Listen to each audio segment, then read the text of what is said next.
right, well, hey, it's awesome to be all worshiping together in here this morning. Man, how about that youth band? Is that awesome or what?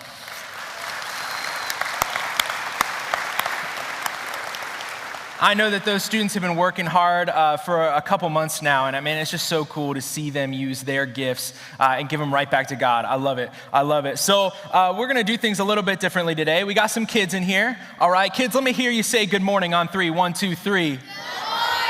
Oh, good morning. That was really nice of you guys. We got some teens in here too. Teens, let me hear you say good morning. 1, 2, 3. Oh, wow. Wow, I really expected more from you. Let's try that again. Good morning, 1, 2, 3. Good morning. That was like a little better. I know, that's a little too cool for you guys. I get it, it's fine.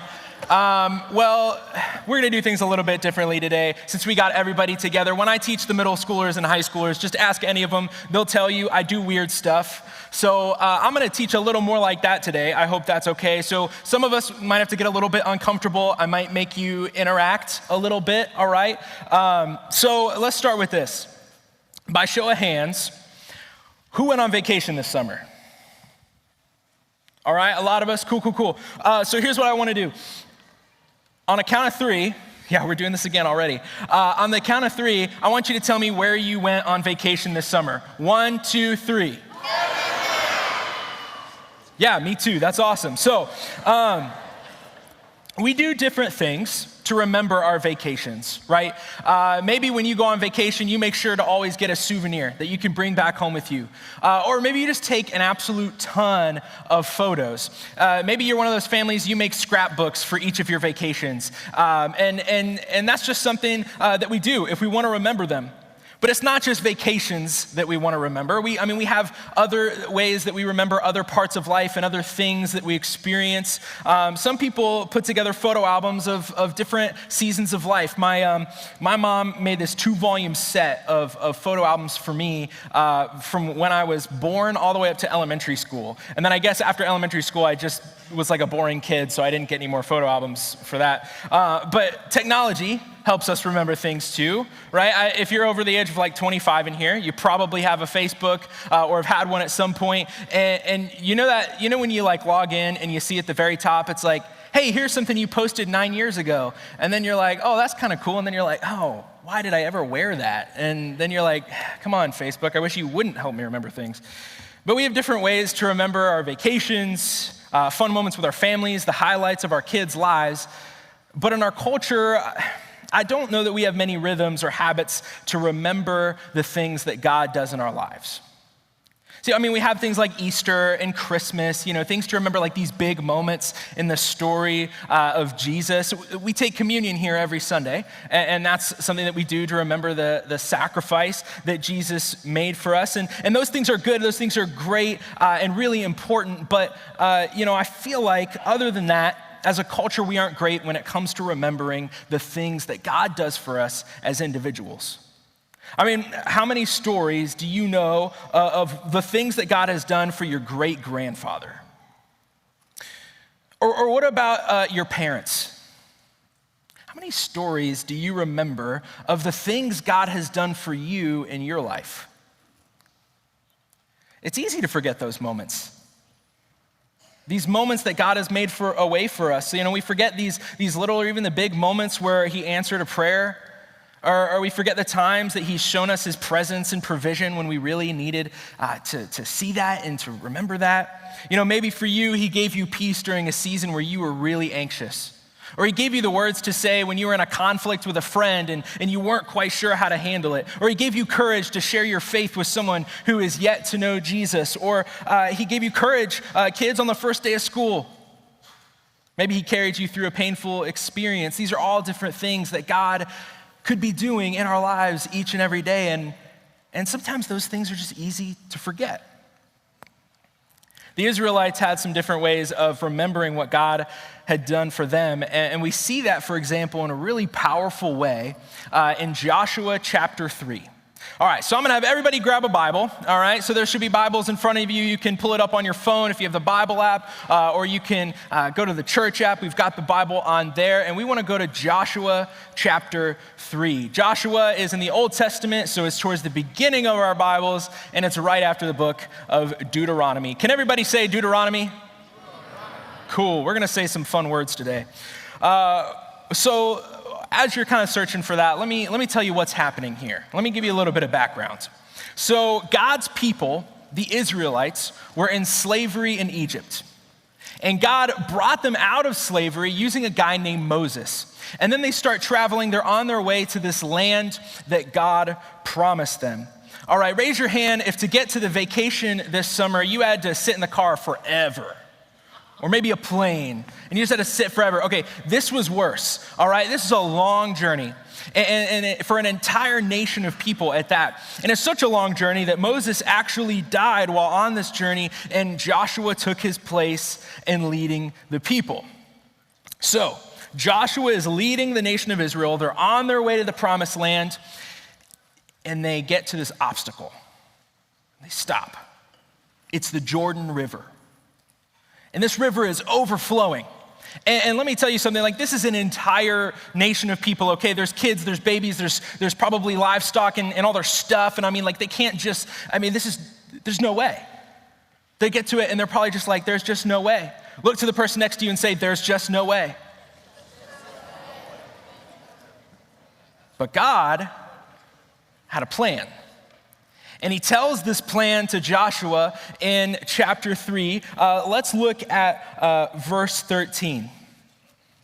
And as soon as the priests who carry the ark of the Lord of all the earth, set foot in the Jordan, its waters flowing downstream will be cut off and stand up in a heap. So real quick, the ark of the Lord, what is that? We're talking about the Ark of the Covenant, okay? It's not a big boat.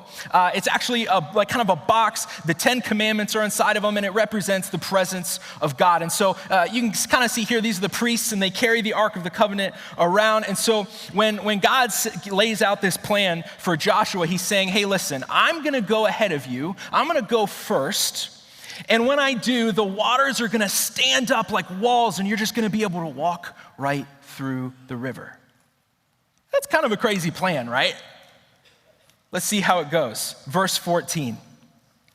So when the people broke camp to cross the Jordan, the priests carrying the Ark of the Covenant went ahead of them.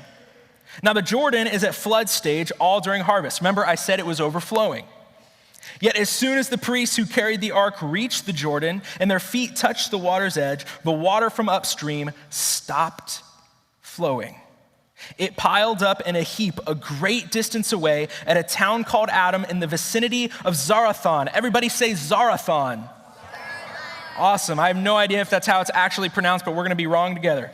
While the water flowing down to the Sea of Arabah, everybody say Arabah.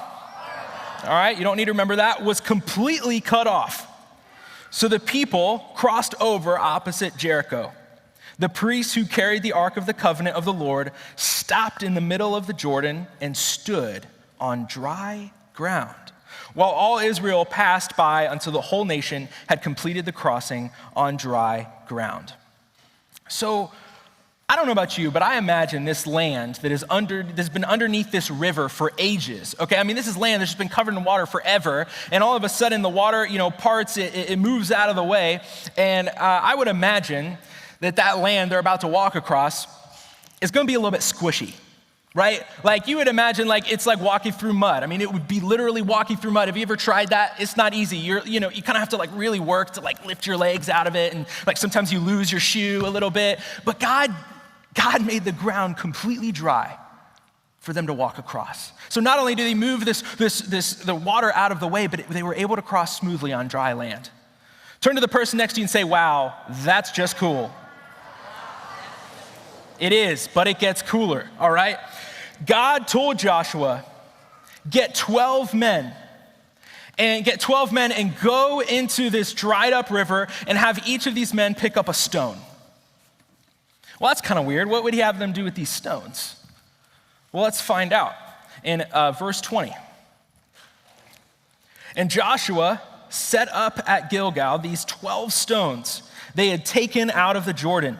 He said to the Israelites, in the future, when your descendants, AKA the next generation, ask their parents, what do these stones mean? Tell them Israel crossed the Jordan on dry ground. For the Lord your God dried up the Jordan before you until you had crossed over. The Lord your God did to the Jordan what he had done to the Red Sea when he dried it up before us until we had crossed over. Here's the best part. He did this so that all the peoples of the earth might know that the hand of the Lord is powerful, and so that you might always fear the Lord your God. So you might be asking, okay, how is it that, setting up these rocks, how is that cooler than magically moving the water out of the way? Because only so many people were there to see it. Only so many generations were there to witness and experience this incredible event. So these stones were set up as a memorial so that when their descendants saw it and they asked about it, they could tell them this incredible story. They made it so that their kids would know, and their kids would know, and their kids would know, and all the people of the earth would know how God was good to them that day. This was an opportunity for them to point the next generation to God's goodness every time they saw these stones. God called Joshua and the Israelites to use these stones to tell a story about how he was with them, how he provided for them, how he rescued them, that he is a powerful, mighty, and loving and good God who comes through for his people. And there is no one and nothing else that could ever take the place of that. That's the story that they were telling. You see, each stone is a reminder where hope comes from. Each stone is a reminder where life to the full is found. That leads us to our theme verse for this series. John 10:10, these are the words of Jesus. The thief comes only to steal and kill and destroy. I have come that they may have life and have it to the full. So what is our role as followers of Jesus when it comes to the next generation? It's to point them to Jesus. It's to show them where full life is found. It's to tell them the stories of what God has done for us. Say, hey, listen, this is how you find life to the full. The world is going to point the next generation to all different kinds of places and ways to find and experience life. They will be tempted, just like the Israelites were, to put other things and other people before God and to turn to those things for help, for hope, for a meaningful life. And those things will steal, kill, and destroy life, so we must continually point them to Jesus. Our next gen ministries are designed to help do that very thing. And I say help because if you're a parent in here, the truth is that no one has the power to point your kids to Jesus like you do. But we also know that pointing the next generation to Jesus takes multiple people, multiple investments, and multiple influences. And I don't know if you've ever heard, but around here, we don't follow Jesus alone. And so when you're pointing your teens, your kids to Jesus, you're not doing that alone either. We've got our kids ministry here, and that covers everybody from birth to 5th grade. And we have 3 goals with that ministry. The goals are to keep them safe, to have fun, and for them to learn something. Because it's at that time that we're laying this foundation for their faith that is so critical. And at that time, we're planting seeds that they may grow in the grace and knowledge of Jesus. We do that through the Sunday morning experience that we have every week and through family-friendly events that we have throughout the year. Our youth ministry is everybody in 6th through 12th grade, and what we want to see here is we want to see students following Jesus together. So we try and we help them connect with their next steps towards Jesus, because when they're going to grow closer to Jesus, they're going to do it one step at a time. And one of the important steps that we have for them is to join a small group. Because it's in those small groups that they will be able to connect with other teens their age that are following Jesus. And it's also there that they will connect with adult mentors. And those are really important relationships. We meet at 9:45 every Sunday morning to dig into scripture together, to walk through it together. And of course, we've got Sunday nights where we play together, we eat together, and we get into small groups. That's starting next week, like Alexis said. I'm really excited for that. If you're a parent of a teen in here, I just want to invite you next Sunday morning during the 11:11 service, we're going to be in the Family Life Center and just kind of talking about the year ahead and kind of share our hopes and dreams with you and talk about how we can partner together to point our teens to Jesus. Over the summer, things look a little bit different in both of these ministries. We really believe in this camp experience because we see a lot of fruit there. And our kids go to Round Lake Christian Camp. Our teens, they go to a conference called Christ in Youth. We take them on 2 different trips. We call them CIY Mix and CIY Move. We also did a lot of other things this summer, and we just want to share a little bit about that with you. So let's check out this video.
And there were a lot of great photos in that slideshow, and behind those photos were stories.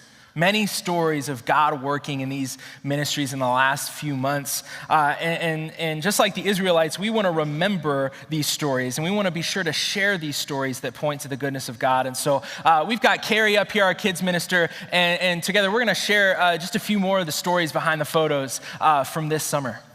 Yeah, lots of great things happened this summer that we definitely want to remember. And as Will mentioned, we go to Round Lake lots of weeks during the summer, and we took almost 100 kids to Round Lake this summer at different weeks. One of the weeks, pretty much all the weeks, we had some time to do some quiet time. So this first photo I love because I want to remember how important it is for us to get into the Word. And we teach that in kids ministry and in youth ministry of the importance of getting into the Word. But what I love about this photo is that this is Caleb and Carson, great friends. They came to camp together. They are doing quiet time individually, but yet together. And we just wanted to reflect that we can follow Jesus together. Mm-hmm. Yeah, I've got a similar story, and this is Trevor and Aaron, and this is at our CIY Move trip, and every day we had like 10 or 15 minutes just to spend time with God. They called it Selah time, and this was time where they just reflected on Scripture and prayed and just had a moment just with God. And a lot of students said that this was their favorite part of the day because outside of CIY, it's hard to slow down. And in these moments, God spoke. He challenged them, he encouraged them, and it was really, really cool to see. Another highlight in our summer is our Vacation Bible School, and it is a great time with a lot of kids filling this building. But to have a lot of kids, we got to have a lot of volunteers. And this summer was no different. We had amazing volunteers coming to making sure these kids get to see Jesus. But within our group of volunteers, we had an amazing group of young people in our student ministry, and even some of our older kids ministry people got to help volunteer. And what I love about this photo of my son Jared and a little boy is that it shows that we can use our gifts and talents at any age. So I'm reminded of 1 Timothy 4:12 that tells us, don't let anyone look down on you because of your youth, but set an example. And these young people set an example for the younger generation, so much that this little boy wanted to dress just like Jared. You think Jared will let me borrow that outfit sometime? Maybe. It'd be pretty fun. This is Josiah. Josiah just graduated high school, and here he is at CIY Mix, leading our middle schoolers in a game of werewolf. We played this game a lot that week, and what you'll notice, Josiah is on a middle school trip, and he's not a middle schooler. This is a beautiful example of the next generation pointing the next generation to Jesus. And God used him that week, and we had a lot of good games of werewolf. Volunteers is what makes ministry happen. And each week in our kids ministry, we need about 50 volunteers each week to make ministry happen for our young people. And what I love about this photo and what I want to continue to remember is how awesome our volunteers are. They are committed to the next gen, knowing Jesus. And they're using their gifts, talents, and abilities to serve God and to help our kids know him. But we'd like to do it in a fun way. And each month in kids worship, we have a different theme. This particular month was heroic, and you can see that our volunteers like to have fun, and the kids have fun too, learning about Jesus. So this is Ryan and his amazing dodgeball team at Mix. They made it really far in the tournament. They didn't quite win. It was really sad, but they did incredible. Okay, and just like in kids ministry, fun and games are really important in youth ministry because they break down walls and they build relationships, and God uses relationships. Ryan knows that really, really well, and so he came on this trip and he showed up and he was present and he built relationships, and just in general, like we had a lot of incredible relationships built that week, and God was certainly using those and still is and will. So like I told you earlier, we took almost 100 kids to camp each week. Some weeks we took 24 kids to camp, lots of kids all in 1 week from the same church, which is awesome. This photo reminds me that this particular overnight camp, it's the first time the kids had an opportunity to sleep overnight at Round Lake. And we only had 3, but this is Colton in the purple vest, and he was the only boy. So I had 2 girls and 1 boy that went with me to camp. And what I love about this is the bravery and courage that Colton took to come to camp, and he met a buddy. At camp, when you go swimming, you have to have a buddy to go into the lake, and this reminds us that we all need help. We all need a buddy, and I'm so proud of Colton for going and making a new buddy that week. So these are our high school, I almost lost this rock. These are our high schoolers at CIY Move Again, and this was the last day, and one of the things that we had talked about a lot that week is how Jesus unites us. And it was really cool to see them just take that to heart. And this was the last night, and they're worshiping together, and they just put their arms around each other and just started worshiping together that way. And it was just really amazing to see God unite them and bring them together.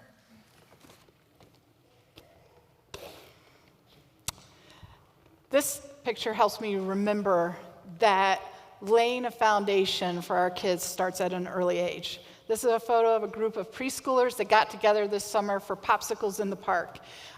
They got together and had some fun. Their parents were able to fellowship with one another as well. And it just is a reminder that life can be hard, and it's so much better to have a friend. And that foundation, like I said, starts at an early age. And I would love in 20 years to have these kids come back together and recreate that photo. So again, we're at CIY Move, and there are so many stories we could tell from these trips of God working. And again, this is the last night, and our high schoolers are signing each other's shirts. But the thing is, they're not just writing their names on the shirts. They're also writing a describing word that says what they see in that person. This week, they were building each other up, encouraging each other, and that is following Jesus together.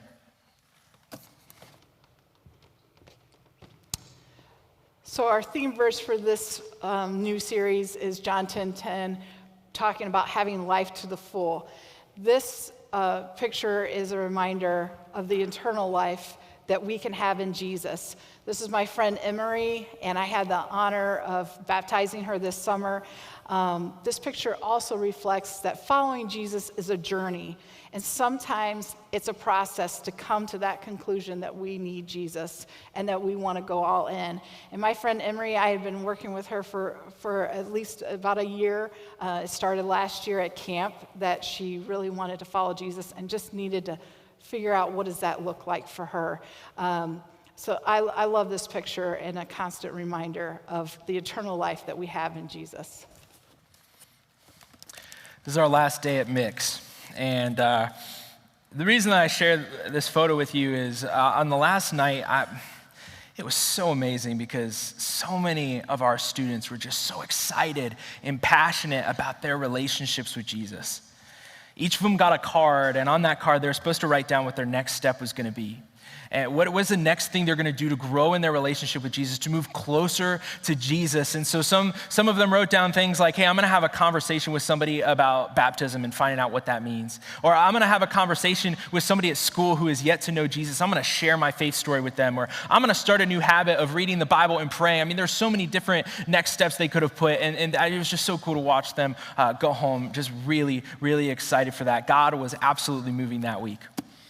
So we've got these 12 stones, and they represent 12 different stories of God working in these ministries in the last few months.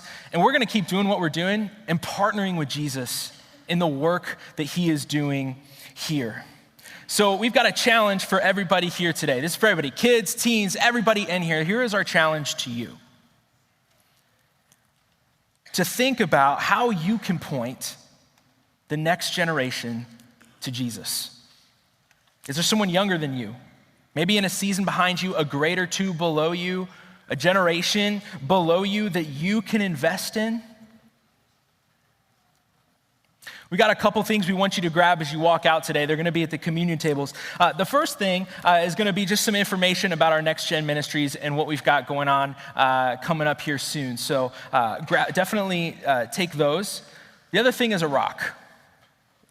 And I bet you didn't know you're going to get a free rock when you came to church today. It's pretty cool. We want you to take this with you as a reminder. And you can do whatever you want with it. You can write a key word on it that will remind you of a specific story that maybe you need to share. You could paint your rock or draw a little picture on your rock that represents how God has been good to you. That might be a fun activity for this afternoon. Or you might just put this rock in your car, on your desk, in your locker, as a reminder of our role as Jesus followers with the next generation. On mine, I wrote Joshua 4:24. And for me, this is to remind me why I do this, to remind me of these stories, of all these things that God has done for me, and that I can share those, all for his glory. Let me pray. God, we love you so much. And we thank you for all the ways that you are working here and in our homes and in our schools and everywhere around us. And we just thank you for all these stories. God, you're good to us. Lord, I pray that you'll help us to remember these stories and to not keep them to ourselves.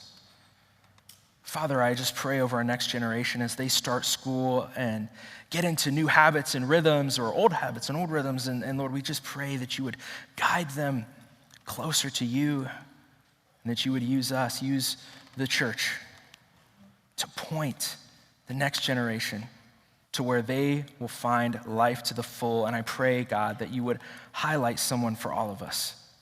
Who is it that we can invest in and point to your goodness. Amen.